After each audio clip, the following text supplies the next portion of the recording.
Oi, pessoal, tudo bem?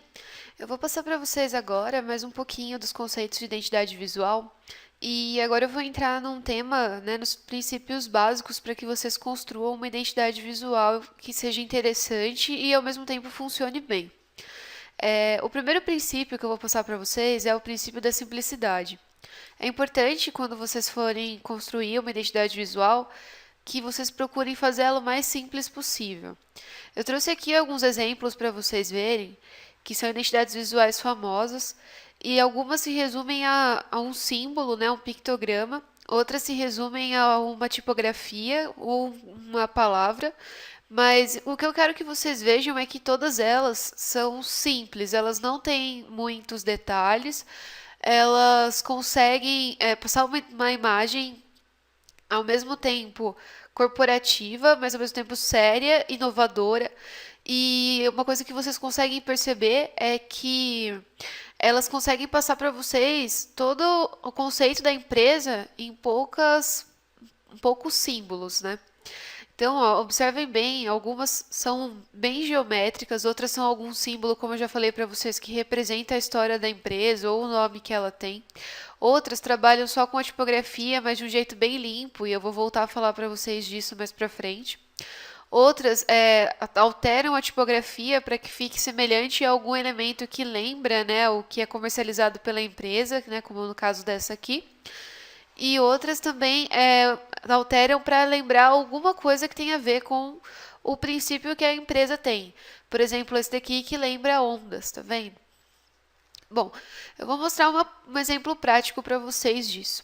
Vou abrir um novo arquivo aqui no meu Illustrator e a gente vai continuar trabalhando com aquela empresa fictícia que eu inventei para vocês que se chamava Doce Amor, que era uma doceria. Bom, o que eu estou querendo dizer, né? Vamos escrever primeiro o nome dela aqui. Eu usei naquela outra uma tipografia que era mais simples. Nessa daqui eu vou mostrar para vocês como às vezes a complexidade não ajuda no momento que você está fazendo uma identidade visual. Eu vou colocar uma tipografia que não é considerada tão ilegível assim. Mas eu vou começar a alterar algumas coisas para vocês verem como isso pode realmente mudar o que a gente está tentando passar desde o início.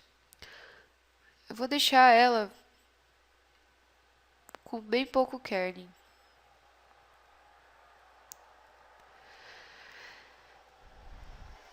Além disso,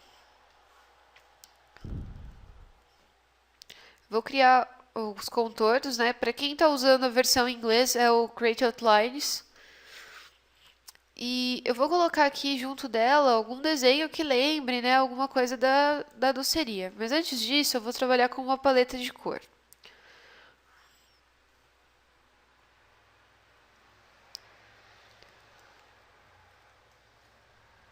Aqui eu vou colocar para vocês verem como que às vezes alguns elementos, até mesmo como a cor, eles influenciam negativamente na identidade visual.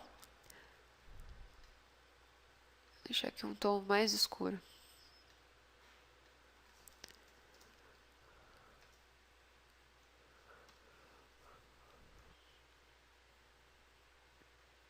Bom, eu vou desenhar a mão mesmo para vocês.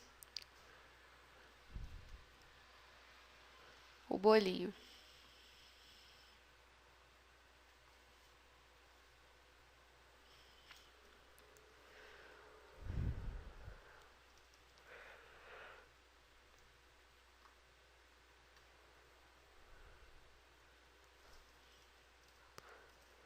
Vou fazer esse aqui, né?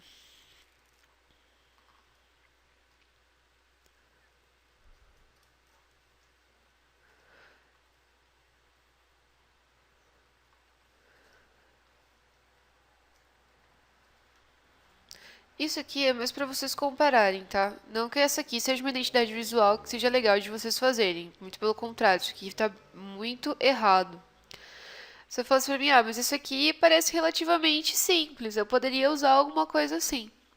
Só que vamos supor que a gente coloque mais coisas que vão deixar ela com mais elementos.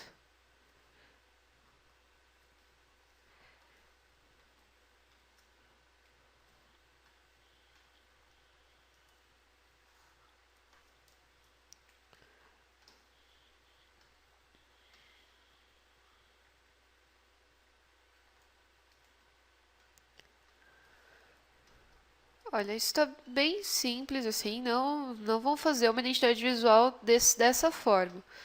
Mas tá vendo como isso daqui já está prejudicando o que a gente está querendo encontrar nessa doceria? Por exemplo, a gente quer uma marca que fique solidificada no mercado. A gente quer alguma coisa que transpareça para o cliente seriedade, apesar do foco da empresa não ser assim tão sério. A gente quer uma marca que realmente cative, mas ao mesmo tempo não seja uma coisa assim é, mal trabalhada.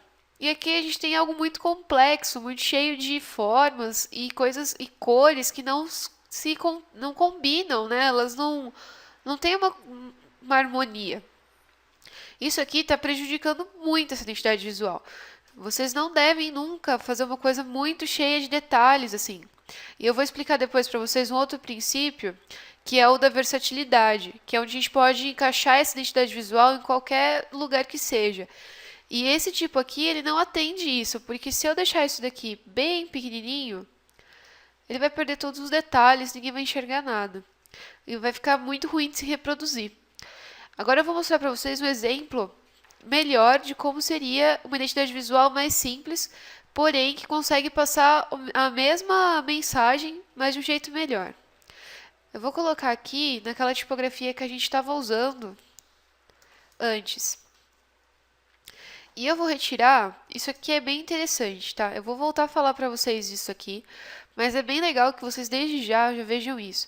Não é muito legal vocês alterarem muito o espaçamento entre letras quando vocês forem fazer uma identidade visual. Às vezes a tipografia, ela não atende muito ao que você precisa e você tem que dar uma alterada. Mas tentem não alterar muito, porque isso também prejudica a legibilidade em tamanhos muito reduzidos. Então tentem deixar ela o quanto mais harmônica possível. Então, ó, eu vou transformar ela em contornos. E eu vou trabalhar aqui com uma paleta de cores. Isso também eu vou voltar a falar mais para vocês mais para frente. Mas é interessante que desde já vocês também comecem a ver isso. É legal você, de repente, quando você vai fazer uma identidade visual, você tentar pesquisar as cores que combinam mais com o segmento da empresa, ou então com a área que você vai ter a atuação dela. Assim, alguns sites na internet eles oferecem paletas de cores prontas. Então, quem quiser, às vezes entra lá, escreve lá doce, alguma coisa assim, ele já dá algumas paletas para vocês. Mas se você não quiser, ou você quiser criar uma paleta personalizada, você mesmo faz a sua paleta. Mas é legal que vocês salvem ela e utilizem para tudo, porque isso vai manter a identidade visual corporativa. Vai fazer com que todos os elementos daquela empresa sigam um padrão. E é isso que eles querem mesmo. Então eu vou pegar aqui, eu vou criar uma paleta simplesinha, bem rápido, com algumas cores que remetem, né, à área em que eu estou atuando. E vocês têm que prestar atenção para escolher sempre tons que são harmônicos entre si. Não adianta vocês quererem usar tons às vezes muito chamativos, muito contrastantes, que isso também não fica legal.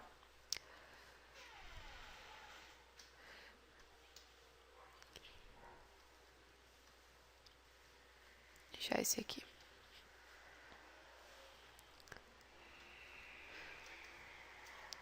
De repente, pode até usar o símbolo do bolinho, como eu já tinha dito para vocês, mas tenta fazer um bolinho um pouquinho mais simples e uma forma que é mais fácil de se reproduzir.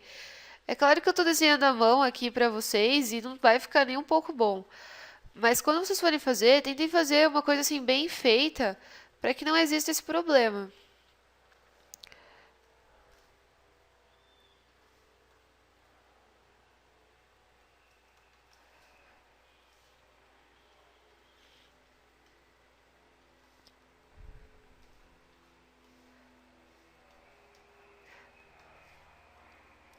Às vezes, a gente nem precisa utilizar um símbolo junto. Aqui eu estou colocando, mas para vocês verem. Mas, de repente, só a tipografia já ia conseguir passar o que a gente quer. Mas olha a diferença entre um e outro. É bem visível. E esse daqui, se eu quiser deixar ele enorme, ele vai continuar bem legível e ele vai continuar bem de bom reconhecimento para todo mundo. Esse daqui, por mais que eu transforme ele todo e expanda as imagens e deixe tudo um vetor só, ele não dá tanta legibilidade, tá vendo? Ele fica muito detalhe, muito pequeno. Se deixar bem pequenininho, ó, ele já vai perder. Ele não tem uma paleta de cores bem definida. Isso daqui, se você precisar de repente estampar no uniforme, numa camiseta, já não vai ficar legal. Ele vai perder qualidade, ele não vai ficar a mesma identidade da empresa. Então, isso também é legal que vocês observem para que vocês façam, quando forem fazer suas identidades visuais, procurem usar geralmente uma cor só e não ficar usando muitos gradientes ou muitas misturas de cores, porque vocês têm que pensar que isso também vai ser impresso ou isso vai ser trabalhado de repente num tecido ou algum lugar assim. E isso vai fazer com que a empresa não continue com a mesma identidade visual, que não é legal, tá bom? Bom, pessoal, esse daí, na próxima aula eu vou passar para vocês mais um princípio e eu espero que vocês estejam aproveitando bastante. Até a próxima!